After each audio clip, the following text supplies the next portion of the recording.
Good morning from the middle of the Tasman Sea.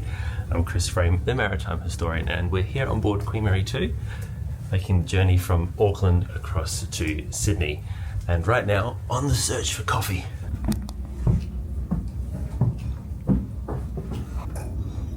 Now here's a good ship. We've opted to go to Sir Samuel's for our coffee this morning. It's named after one of the founders of the Cunard Line. You know, he's always the one who's remembered as the founder of the company because it bears his name, but he wasn't the only one. There was actually other founders as well. There was George and James Burns, the MacIver brothers, and also Robert Napier, who was one of the men who was involved in building the first fleet of ships, including Britannia, Acadia, Caledonia and Columbia. Napier was a naval architect and worked at one of the Scottish shipyards that was instrumental in the creation of those first ocean liners. This is very tempting. I had the chocolate one on the Queen Anne a few months back, and it's delicious but dangerous. Time for breakfast. Good morning. Good morning. Hi, we're here for some breakfast if that's alright. Alright. Awesome. Table by the window. Beautiful. Table by the window. Very elegant place to be having breakfast.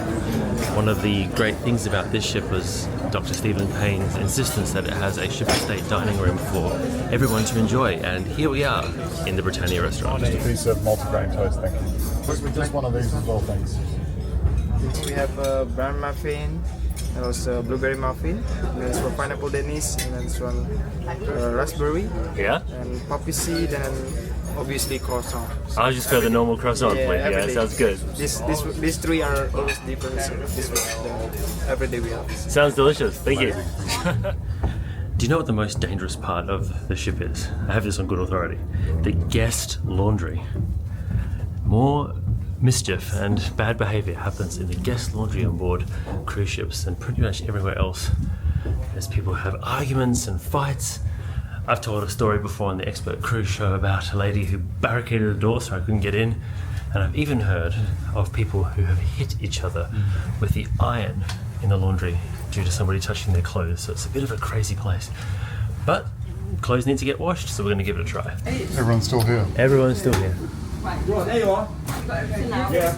Down there, it's aft, isn't it? That is a crazy place. For those of you playing along at home, Nice waistcoat, mate. good chat. This is my brother-in-law Alex. Good chat. So deck 4 laundry full, deck 5 laundry inaccessible. So we're going to go up to 11 or 12. And if anyone is putting in the comments, you have to use the laundry on your own deck, incorrect. They are all available for all passengers. 1.5 hours to my talk. This is what you do before lecturing. Look at the head height here. The higher up you go in the ship, the better. Nope, maybe not. I have a video idea of ships that are trying to kill me, and that's why. Alright, we're going to 11. Yes, when I considered my time on the ship, I thought about exciting things to do, and it was chasing the laundry. Chasing the laundry. I can imagine this as a BBC documentary with David Amazing Attenborough. Race, laundromat version. Watch as the young gentleman tries to chase down The laundry. the elusive laundry. Oh. Or you guys are waiting for these to finish to put your own stuff in? Yes. Morning. How are you? Well, that was a gigantic failure. No laundry there. Let's have a look. Where else is there laundries on board? Deck 6 and 5's aft on stairway D. Should we give those a crack? Well, I mean, I do like a good walk.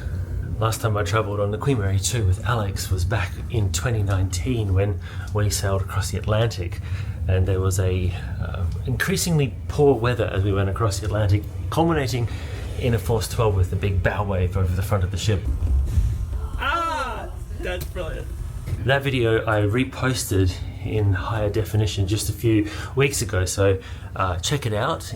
After you've watched this one, I'll put a link in the description below. The problem is that I get distracted by all of these history panels every time I walk around QM2. Morning. Morning, sir. How are you? Good, sir. How about you? Very good, thank you. It's not sounding good. Oh no. After the tour of the laundries, we've experienced that we've found everyone on the ship is in the laundromats. Which means the rest of the ship is ours to enjoy. As long as they finish their laundry before the next lecture. Okay, well we've given up on the laundry, but now I'm going down to the bookshop to have a chat with the bookshop manager about a book signing. Its perspective in the Royal Court Theatre at 11 o'clock. At 1:30 in the Queen's Room, Painting the Town, a history of street art, Banksy and Brainwash. Even though he forgot to mention my talk, I am still feeling pretty upbeat because this is in the library. Where is it? There we go, the Cunard story. And there is a photographic history of P&O cruises, the evolution of the passenger ship, and Queen Anne, a photographic journey, that's one of ours. And QM2, a photographic journey.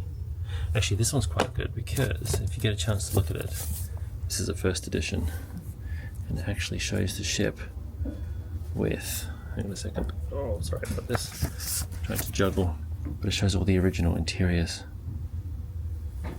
before the big refit. Okay, we're heading down towards Illuminations. Got to get there about 20 minutes early before the talk to set up so that the welcome screen's up for the guests when they come in to see the talk. And in Illuminations today, which is the ship's lecture theatre and up until just recently used to run planetarium shows on a regular basis. Sit down here. Let's get us set up.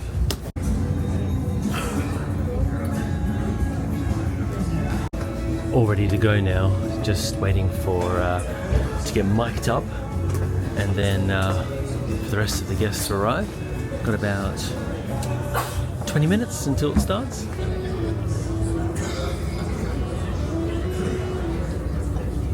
You'll see I have the 12:15 slot because if you're choosing to come here rather than going to the buffet, it just goes to show how much you love the ships. So I'm in good company, absolutely love it. So thank you for joining me. For those of you who joined me yesterday, we talked about the history of Cunard Line and the story of the brand from its foundation right the way through to the 1920s. Suffice it to say, it started off on a